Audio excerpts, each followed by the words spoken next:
Body of the girl जिसके मुंह में खून था, शरीर में कोई कपड़ा नहीं था, पैर दोनों राइट एंगल में मिला गया, एक पाँव बेड के इस तरफ, एक पाँव बेड के इस तरफ मिला गया, चश्मे को कूटा गया जिसकी वजह से आंखों से खून निकल गया, ला दबाकर मारा गया। इंडिया के कोलकाता शहर में 9 अगस्त 2024 की सुबह एक ऐसी खबर सामने आती है जो पूरे देश को हिलाकर रख देती है। ये खबर थी एक 31 साल की महिला डॉक्टर की, जो कोलकाता के RG Kar medical college and hospital में अपनी ट्रेनिंग कर रही थी। हॉस्पिटल जैसे सुरक्षित माने जाने वाले जगह पर इस महिला डॉक्टर का मर्डर एंड रेप होना काफी चौंकाने वाला था। इस घटना का खुलासा तब हुआ जब डॉक्टर के डेथ बॉडी का पोस्टमार्टम किया गया। इस रिपोर्ट ने लोगों की रूह तक को हिला दिया, क्योंकि यह मामला सिर्फ एक मर्डर का नहीं था, बल्कि इससे कहीं ज्यादा खौफनाक केस था। पोस्टमार्टम रिपोर्ट में खुलासा हुआ कि उस डॉक्टर की हत्या गला घोंटकर की गई थी, इतनी ताकत से कि उनका थायराइड कार्टिलेज तक टूट गया था। इस हत्या के पहले डॉक्टर ने अपनी जान बचाने के लिए कोशिश किया था। इसका सबूत उनके शरीर पर मिले कई निशानों से मिला। सबसे डरावना सच तब सामने आया जब डॉक्टर के प्राइवेट पार्ट्स पर घावों के निशान पाए गए।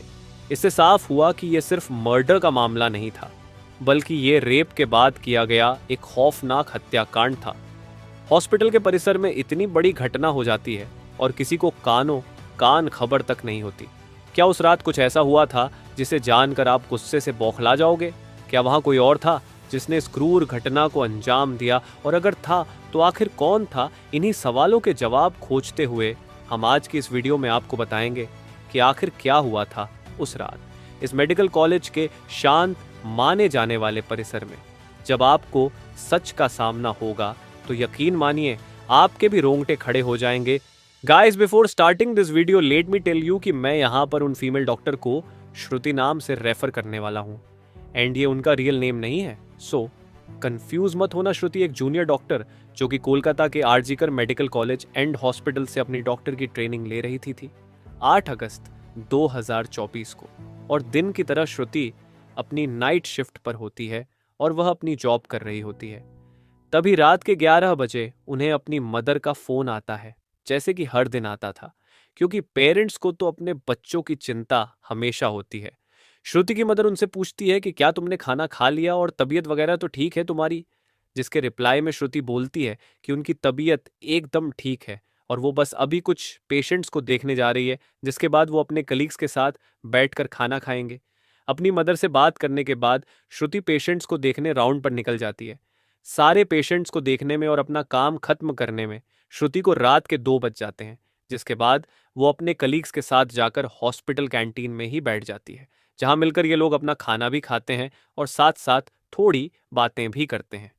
खाना खाते खाते और बात करते हुए रात के 3 बज जाते हैं और इस वक्त श्रुति थोड़ी थकान सी फील कर रही होती है, तो वो अपनी थकान दूर करने के लिए इस हॉस्पिटल के 4th फ्लोर में बने सेमिनार हॉल में जाकर रेस्ट करने लगती है। श्रुति के रेस्ट करते करते सुबह के 7:30 बज जाते हैं, पर वो तब भी इस सेमिनार हॉल से बाहर नहीं आती, जो कि काफ़ी ज़्यादा अनयूजुअल था, क्योंकि श्रुति कभी भी आधे 1 घंटे से ज़्यादा का ब्रेक नहीं लेती थी। हॉस्पिटल का एक वर्कर जो कि सुबह की शिफ्ट स्टार्ट होने से पहले हॉस्पिटल के सारे रूम्स को चेक कर रहा होता है, और वो ऐसे ही सारे रूम्स को चेक करते हुए इस सेमिनार हॉल की तरफ आता है। जैसे ही वो सेमिनार हॉल के बाहर आकर उसका गेट खोलता है, उसकी आंखों के सामने होता है एक भयानक नज़ारा, जिसे देखकर वो बहुत जोर से चीख पड़ता है। इस वर्कर की चीख सुनकर आसपास के लोग वहां इकट्ठा होने लगते हैं और देखते हैं कि सेमिनार हॉल के अंदर श्रुति की बॉडी बिना कपड़ों के पड़ी हुई है और उसके बॉडी पर कुछ ब्लड के निशान भी हैं। यहाँ खड़े सब लोगों के लिए ये एक ट्रामा से कम नहीं था, स्पेशली दूसरी फीमेल डॉक्टर्स एंड वर्कर्स के लिए, क्योंकि उन्होंने अपनी आंखों के सामने ऐसा नज़ारा पहली बार देखा था। वो भी हॉस्पिटल प्रेमिसेस के अंदर श्रुति की बॉडी को देखकर आसपास खड़े सारे लोग उसे एक स्ट्रेचर पर लेटते हैं और इमरजेंसी रूम में लेकर जाते हैं ताकि डॉक्टर्स उसकी कुछ हेल्प कर सकें। काफ़ी देर तक डॉक्टर्स के स्ट्रगल करने के बाद भी एट द एंड श्रुति कुछ घंटों के बाद अपना दम तोड़ देती है। हॉस्पिटल में कुछ लोग थे जो कि इस मर्डर एंड रेप केस को एक नॉर्मल केस जैसा दिखाने की कोशिश कर रहे थे, जस्ट बिकॉज कि वो इस हॉस्पिटल का नाम बचा सके। बट जब पोस्टमार्टम रिपोर्ट्स आती हैं तो सब दूध का दूध और पानी का पानी हो जाता है। इन रिपोर्ट से साफ साफ पता चल जाता है कि श्रुति के साथ किसी ने जबरदस्ती गलत हरकत करने की कोशिश करी, और जब वो इस इंसान से अपने आप को बचाने लगी तो उसने उसका गला घूंट दिया, इवन उसे बहुत बुरी तरीके से मारा भी, और फिर उसका रेप भी किया। ये सारे प्रूफ मिलने के बाद ये केस पुलिस को हैंड ओवर कर दिया जाता है एंड पुलिस वाले इस क्रिमिनल को पकड़ने के लिए लग जाते हैं। सबसे पहले पुलिस उस क्राइम सीन पर ही छानबीन करती है जहां ये सब हुआ था। किस्मत से पुलिस वालों को वहां पर श्रुति के कुछ नेल्स एंड ब्लड सैंपल्स मिलते हैं और साथ ही एक ब्लूटूथ नेक बैंड। ये केस शायद और भी जल्दी सॉल्व हो जाता अगर उस फ्लोर पर सीसीटीवी कैमरा होते तो, बट बदकिस्मती से इस सेमिनार रूम के अंदर या इसके आसपास कोई सीसीटीवी कैमरा नहीं थे। लेकिन जिस रास्ते से इस फ्लोर पर एंटर करा जाता था वहां पर कुछ सीसीटीवी कैमरा थे। पुलिस वाले इन सीसीटीवी कैमरा में सुबह के 3 बजे से 8 बजे के बीच की रिकॉर्डिंग चेक करते हैं कि इतने टाइम के बीच कितने लोग इस फ्लोर पर आए और गए थे। इन सीसीटीवी फुटेजेस को चेक करने के बाद ये पता चलता है कि टोटल 6 लोग इस फ्लोर पर आए और गए थे। ये पता लगने के बाद पुलिस वाले एक एक करके इन 6 लोगों को पूछताछ के लिए बुलाते हैं कि वो लोग वहां पर उस टाइम क्या कर रहे थे। और इन लोगों को इस बीच यहाँ कुछ भी अजीब दिखा कि नहीं, इन लोगों से पूछताछ के दौरान पुलिस वाले उनके फ़ोन का ब्लूटूथ भी ऑन करके चेक करते हैं कि जो ब्लूटूथ हेडसेट उन्हें मिला था वो इनमें से किसका था। क्योंकि आपको पता होगा ही कि एक बार अगर आप किसी ब्लूटूथ डिवाइस से अपना फ़ोन पेयर करते हो तो अगली बार वो उससे ईजिली कनेक्ट हो जाता है। और फाइनली पुलिस वालों की ये ट्रिक काम भी आती है, क्योंकि ये ब्लूटूथ नेक बैंड इन 6 लोगों में से एक आदमी के फ़ोन से कनेक्ट हो जाता है, जिसका नाम था संजय रॉय, जो कि एक सिविल वॉलंटियर था। सिविल वॉलंटियर वो लोग होते हैं जो कि पुलिस के अंडर काम करते हैं और उनकी हेल्प करते हैं छोटे मोटे कामों को मैनेज करने में। लाइक आपने बहुत सारे फेस्टिवल्स अनऑथराइज्ड पार्किंग या भीड़ भाड़ वाले एरिया में देखा होगा कि कुछ ब्लू कलर की यूनिफॉर्म्स पहनकर ऑफिसर्स खड़े रहते हैं, जिनका काम होता है कि विदाउट एनी रीज़न कहीं पर भी ज़्यादा क्राउड इकट्ठा ना हो। तो अब पुलिस वालों को अपना पहला कातिल मिल चुका था, जिसके बाद वो संजय रॉय से और गुस्से से पेश आने लगते हैं। बट संजय पुलिस वालों की किसी बात का भी जवाब नहीं दे रहा होता, क्योंकि वो काफी ज्यादा नशे की हालत में था। इस बीच पुलिस वाले संजय का फोन भी चेक करते हैं, जिसमें उन्हें भर भर के पोर्नोग्राफिक कंटेंट मिलता है, जिससे उनका शक यकीन में बदल चुका था कि संजय ही श्रुति के मर्डर का मेन कल्प्रीट है।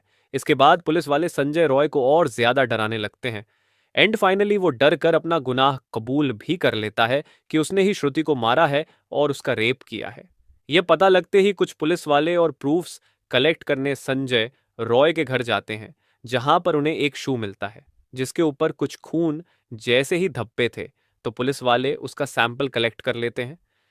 थोड़ी और तलाशी लेने पर पुलिस वालों को संजय के घर के बाहर कुछ कपड़े सूखते हुए दिखते हैं, और ये वही कपड़े थे जो कि उस दिन संजय ने पहने थे, क्योंकि ये सब सीसीटीवी कैमरा में कैप्चर हो गया था, जिससे जाहिर था कि संजय ये प्रूफ मिटाने की भी कोशिश कर रहा था। बट जब संजय को पूछताछ के लिए पुलिस स्टेशन में लाया गया था, उस वक्त वो काफी ज्यादा नशे की हालत में था। तो क्या वो ये सब बस इसलिए कर रहा था ताकि उसे कम सजा मिले, जस्ट बिकॉज वो उस वक्त नशे में था?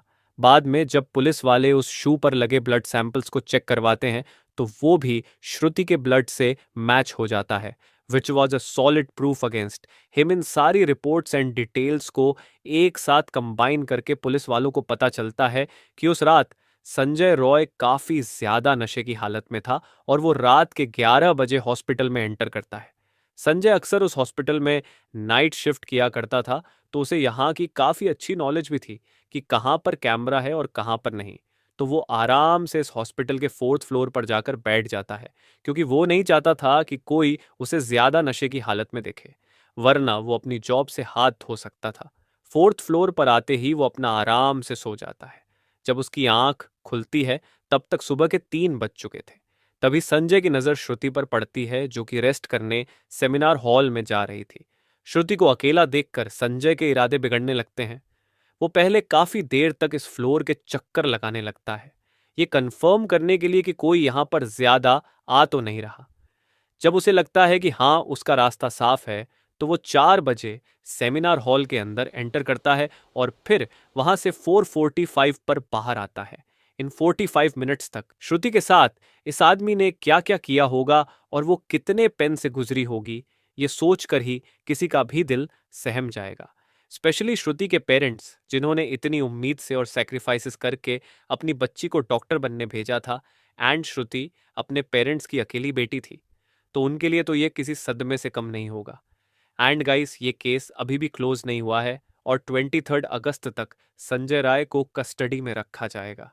इस कातिल इंसान के साथ क्या होना चाहिए, आप कमेंट में ज़रूर बताना, और इस केस रिलेटेड जानकारी देखने के लिए चैनल सब्सक्राइब करें। Thank you.